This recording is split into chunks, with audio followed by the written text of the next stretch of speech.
Comment surmonter le syndrome martyr? Êtes-vous fatigué de vivre avec des sentiments de souffrance, d'être submergé et d'impuissance? Vous pouvez avoir le syndrome de martyr. Syndrome de martyr est un terme qui décrit les personnes qui utilisent l'auto-sacrifice et la souffrance de contrôler ou de manipuler leur environnement. Il comprend souvent être coincé dans une mentalité de victime avec un sentiment d'impuissance résultant. Cessez d'attendre pour l'esprit lecteur. Si d'autres personnes allaient comprendre que vous ne vouliez pas plus à faire, ils auraient compris maintenant. La pensée magique ne résout jamais le problème. Bonne capacité de communication implique à la fois parler et écouter. Il est nécessaire de savoir si l'autre personne est consciente comment vous vous sentez et ce que vous voulez et vous attendez. Il est également nécessaire qu'ils aient une chance d'exprimer ce qu'elle est qu'ils veulent et attendent. Une simple conversation peut éclaircir un grand malentendu. Il est également possible que l'autre personne ne veut pas la même chose que vous voulez, ou pire, pour vous, ne se soucie pas. Il est important de savoir comment les choses sont vraiment de sorte que vous pouvez faire face à la réalité au lieu de quelques malentendus fantasmés. Vous avez besoin de savoir où ils en sortent que vous pouvez agir en conséquence. Même si l'autre personne ne se soucie pas de la question autant que vous le faites, vous pouvez probablement négocier une meilleure situation que vous avez actuellement. Apprenez à fixer des limites efficaces. Chaque fois que vous dites oui quand vous voulez dire non, vous commettez un acte d'auto-trahison. Vous pouvez apprendre à décliner poliment et respectueusement de faire ce que les gens demandent que vous faites. Avant d'accepter la demande de quelqu'un, demandez-vous si vous voulez vraiment faire ce qu'il demande, et d'examiner comment vous vous sentirez après avoir effectué la demande. Qu'y a-t-il pour vous? Voulez-vous sentir bien dans votre altruisme et de sacrifice, ou allez-vous ressentir de l'amertume d'être utilisé encore une fois?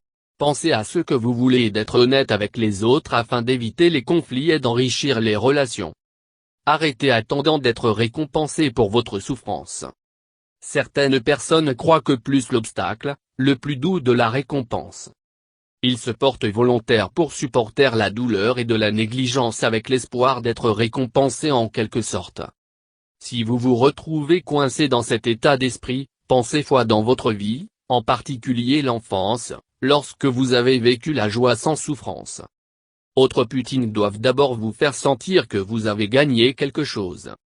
Est-ce que vous vous sentiez une valeur irremplaçable ou respectée? Est-ce un sentiment de noblesse? Analysez ce que vous gagnez à chaque fois que vous agissez martyr. Arrêtez tenant à votre souffrance. Dans toute situation de souffrance donnée peut inclure tout ou partie des éléments suivants: la culpabilité, un sentiment d'indignité, la peur du changement, peur des conflits, l'incapacité à voir les options ou alternatives, l'entêtement, ou une croyance que la vie doit être difficile. Ces croyances peuvent alors conduire au ressentiment, la colère ou la dépression. Lâcher de souffrance est analogue à aller à la salle de bain. Il n'y a aucun sentiment de culpabilité, d'indignité, la peur de soulagement, et certainement il n'y a pas l'entêtement d'aller à la salle de bain. Lorsque vous vous sentez assez inconfort, vous allez à la salle de bain. Regardez maintenant sur votre souffrance de la même façon. Relief est possible, il est une bonne chose et que vous êtes digne. Examinez vos croyances. Martyr est étroitement associé à beaucoup de religions du monde en termes de personnes qui souffrent et meurent pour leurs croyances. Quelles sont les croyances que vous êtes souffrant pour? Êtes-vous essayé de vivre jusqu'à un niveau impossible? Exiger la perfection de vous-même? Se sentir coupable? Êtes-vous croyant en votre critique intérieure? Une bonne question à se poser tout au long de la journée est: suis-je profite de ce que je fais maintenant? Sinon, pourquoi je le fais? La plupart de vos réponses sera probablement ressemblée parce que je veux. Ou parce que je crois que je devrais. Prendre la responsabilité. Quelles que soient les raisons pour lesquelles vous êtes dans la situation où vous êtes, assumez la responsabilité de traiter avec elle comme il est maintenant.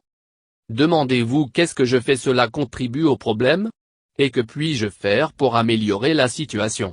Par exemple, si vous vous sentez que quelqu'un dans la maison ne fait pas leur part des travaux ménagers, vous avez peut-être nettoyé après eux parce que vous ne pouviez pas supporter de voir le désordre, et ou que vous ayez exprimé votre insatisfaction de façon subtile ou des moyens passifs-agressifs qui sont facilement ignorés. Ces deux choses ont permis à la personne de continuer dans leur comportement. Si leurs actions vous dérangent, il est parce que vous les avez autorisées. Au lieu de cela, lorsque vous êtes tenté de faire leur corvée pour eux, vous devriez leur demander directement à faire ce jour-là. Lorsque vous demandez, être calme et neutre dans le ton, évitez de montrer une irritation ou mal.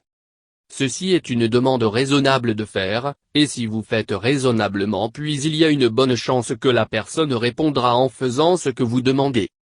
Contrôler vos émotions va minimiser les conflits et vous obtenez ce que vous voulez. Ne pas avoir peur de changer votre comportement. Demandez-vous ce que l'étape que vous pouvez prendre dès maintenant pour améliorer la situation. Même si elle est un petit pas, il est toujours un mouvement vers l'avant, et en mettant de petites étapes ensemble fait des progrès et prend de l'élan pour un changement positif. La peur du changement est vraiment la peur de la conséquence du changement. La croissance personnelle ne se produit que par le changement. La conséquence du changement est rarement ce que nous imaginons qu'il soit. Vous pourriez avoir peur de rock te battre. De nombreux martyrs penchent souvent en arrière pour ne pas gêner les autres, et d'éviter la confrontation. Soyez prêt à décevoir les gens, vous ne pouvez pas faire tout le monde heureux tout le temps. Ne pas essayer. Permettez-vous d'avoir quelque chose de mieux. Donnez-vous la permission de pratiquer une certaine auto-soin. Si vous étiez au volant à travers un désert et étiez bas sur le gaz, vous tirez dans une station d'essence, mettre de l'essence dans la voiture, vous dégourdir les jambes, utiliser les toilettes, et peut-être avoir un soda ou une collation. En bref, vous pratiquez un peu d'auto-soin sensible. Il est douteux, si vous étiez faible sur le gaz, vous continuez jusqu'à ce que vous étiez hors de gaz, d'avoir à marcher miles sous le soleil brûlant, conjurer les scorpions et les bêtes sauvages de la station d'essence la plus proche, si vous saviez même où il était, puis trimballer un gaz peut revenir à votre voiture. Donnez-vous la permission de se livrer à un peu d'auto-soin. Votre voiture ne peut pas fonctionner sur un réservoir vide, et ne peut venir vous. Chaque jour, prenez le temps de faire quelque chose de guérison ou de l'exécution pour vous. Prendre un bain à bulles, l'exercice, écrire dans un journal, ou méditer pendant 1 heure. Si vous passez régulièrement du temps sur l'auto-soin, vous rechargez vos batteries et être moins égoutté de traiter avec les autres.